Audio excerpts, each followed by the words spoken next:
letterbox? Her mind whirred. You don't think it was Mrs. White, do you? Or one of her daughters? The Whites from number 37 had lost a son the year before in North Africa at the siege of Tobruk. Flora's heart sank at the idea. She and her father and Jack had mourned with the Whites at Tommy's memorial service. His young wife had held her new baby in her arms and wailed. John frowned and shook his head. His grey hair flopped over his forehead and he pushed it back with a hand. He looked older than his 55 years. The deep wrinkles carved on his cheeks were crevices. His brown eyes, the ones that she and Jack and their younger brother Frank had inherited from him, were flat and watery. He looked old, Flora realised, worn out. A wife long dead, one son off fighting the Japanese, another unable to, and his eldest a 30-year-old spinster. Your mother and Mrs. White were friends. They went to school together. It couldn't be them, Flora. Or, Flora stammered. What about the Craigies?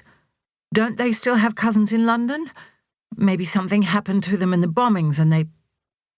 John held up a hand and Flora stopped. Her father's words were quiet, considered. I saw this during the last war. People on one side or the other about conscription. Should we force our boys to go and fight or not? I was too old and your mother and I had you kids by then. You two and Frank, of course. Her father probably wasn't even aware he'd done it, but he'd blinked at the empty chair at the end of the table. Baby Frank. That's what we called him. A smile curved his mouth. Even when he'd grown out of short pants. We knew about the white feathers then. My uncle got one. He was lame from falling off a horse and couldn't fight, but that didn't matter. And everyone was all high and mighty about putting on a uniform, fighting for the king. But then there was Gallipoli and Pozier and Ypres. And after that, a lot of people thought none of our blokes should ever be forced to go off and die for someone else's war ever again.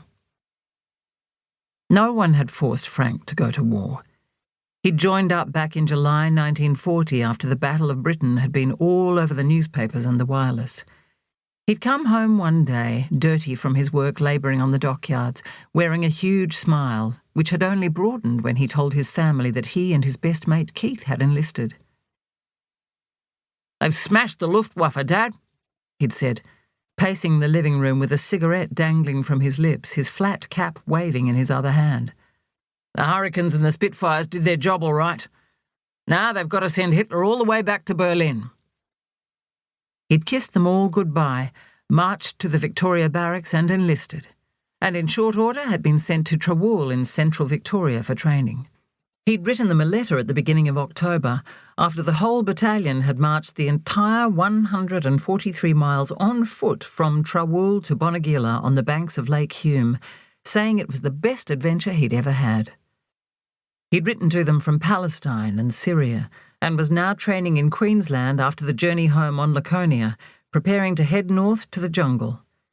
Their father had pinned a map to the back of the kitchen door, and every time he heard news on the wireless about the whereabouts or activities of the 2nd 11th Field Regiment of the 8th Division, he marked the spot with an X and the date in pencil.